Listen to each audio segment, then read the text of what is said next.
you've probably seen this happen, right? A woman speaks up in a meeting, and a man says the exact same thing later, but gets a totally different reaction.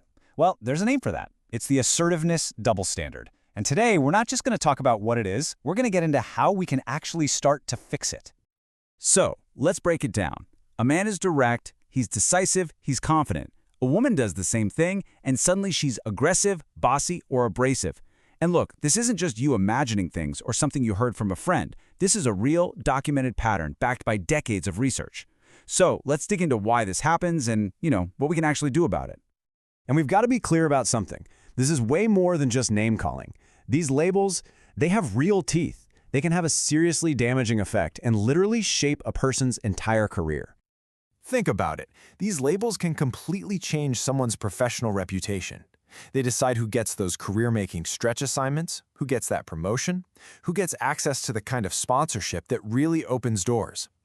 What you end up with is a system that actively penalizes women for the exact same behavior that gets rewarded in men. It's like a broken rung on the career ladder. So what's really going on here? What's the root cause? Well, to figure that out, we need to dive into some of the social psychology behind this bias. Because, once we understand why it's happening, we're in a much better position to actually solve it. Okay, so the first big idea here is something researchers call the backlash effect, and it's pretty much what it sounds like. It's a social and professional penalty that women face when they step outside of traditional gender stereotypes, when they're decisive, direct, assertive. And the research is clear. Women who show these agentic traits often get dinged in hiring and performance reviews, basically for acting like leaders. And that leads us right into the next piece of the puzzle, role congruity theory. Here's the basic idea. We all have these sort of mental pictures, right? A picture of what a leader looks like and a picture of what a woman is supposed to be like. The theory says that when those two pictures don't line up in our brains, that's where prejudice kicks in. That clash, that perceived mismatch, is a huge reason why the same exact action gets praised in a man, but gets a woman labeled aggressive. And hey, this isn't just some academic theory. This plays out in the real world every single day. When researchers actually dig into the language used in performance reviews, the patterns are, they're pretty stark. Men get words like analytical. Women, they're way more likely to get hit with these subjective, negative labels like aggressive or emotional. And this isn't just about words. This difference in language is directly tied to women getting promoted more slowly. All right, so we've laid out the problem and some of the reasons behind it. Now for the most important part, what do we do about it? Let's switch gears and talk about solutions. We're going to start with some really practical, actionable things that you can start using right away to navigate this bias. A huge tool in the toolbox here is emotional intelligence, but let's be super clear about what this means. This is not about telling women to tone it down or soften up. No way. It's about being strategic. It's about using your self-awareness and your social skills to make sure your assertive message actually lands the way you want it to, so your expertise gets heard and you get the credit you deserve. So here's a really powerful technique you can use. It comes straight from emotional regulation research. It's called the 60-second reappraisal. Before you walk into a potentially tough conversation, just take 60 seconds. That's it. First, reframe the whole thing in your head. It's not a fight, it's a shared problem to solve. Second, just mentally label the emotions you're feeling. And then, walk in and start with one clear sentence that states your purpose. It's a simple way to be assertive from a much calmer, more centered place. Your choice of words is also absolutely critical.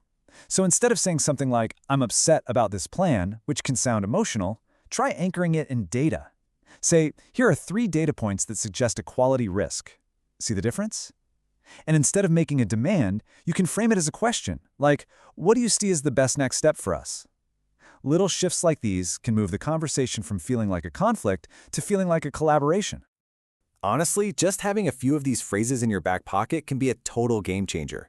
So let's walk through 3 really powerful, ready-to-use scripts for situations you probably face all the time. Okay, first up, intervening in a meeting. You can say something like this. I want to pause to focus on quality. Here are the risks I see. My recommendation is to delay the milestone. How would you like to prioritize this with me? You see how that works? You start with a shared goal, quality. You're direct about the risks and your recommendation, but then you end by inviting them to partner with you. It's the perfect mix of decisive and collaborative. All right, next scenario, giving feedback to a colleague. Try this. I appreciate the work you did. Here is what I observed and the impact. I'd like us to try this alternative. Can we run a short pilot to compare outcomes? This one is so good because you lead with appreciation, which immediately lowers their defenses. Then you give concrete feedback and suggest an alternative, not as a command, but as a test. It feels constructive, not critical. And finally, a big one, negotiation. Here's a script for that. Based on my contributions and outcomes, I am requesting a salary adjustment. Here are 3 measurable outcomes that support this. What is the best way to make this happen? This is just fantastic. It grounds the entire conversation in your objective value, your contributions. You back it up with data, and then you pivot to problem solving together. It's pure professional advocacy. Now we have to pause here for a second because this is incredibly important. This double standard does not hit all women the same way. Women of color face compounded, layered stereotypes and often much harsher penalties. Black women, for example, are often navigating a whole different, more intense set of biases. So we just have to be crystal clear. Any real solution here has to be intersectional. It has to work for everyone. And that brings us to the second, and you could argue the most important part of the solution. Because individual tactics are great, but they're not enough.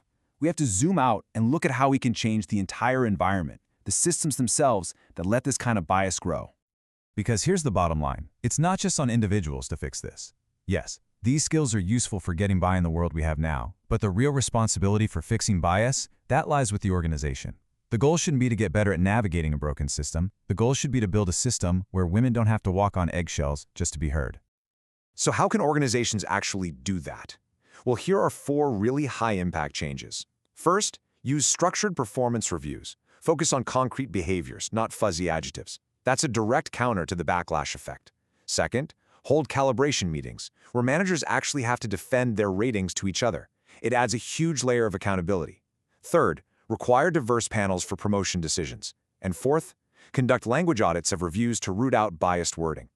These are the kinds of systemic changes that really move the needle. And look, allies have a massive role to play here too.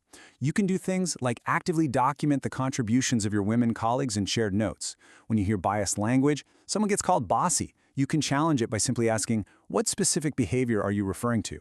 And you can actively sponsor qualified women for those big, visible projects. These are the kinds of actions that can disrupt bias right as it's happening.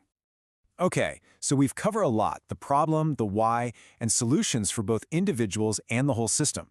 Let's wrap this up and boil it all down to 4 specific things that you or your organization can literally start doing today. And these aren't just small tweaks. These are powerful actions that can really start to shift the culture and finally dismantle this double standard. Number 1, fix your review forms. Require specific behaviors, not vague adjectives. Number 2, set up calibration meetings for every promotion cycle. It ensures fairness. Number 3, pilot a coaching program to teach some of these communication techniques we talked about. And number 4, actually track the language used in your feedback process and share that data. Because you know what? Nothing drives accountability like transparency. Because at the end of the day, this whole thing isn't really about words like bossy or aggressive. It's about a much bigger question: who gets to speak and who actually gets heard? It's about whose ideas we value and whose leadership we're willing to recognize. And when we finally fix the systems that penalize women for speaking up, we don't just get a fairer workplace, we get a smarter one. We unlock better ideas, stronger teams, and way more innovative results for absolutely everyone.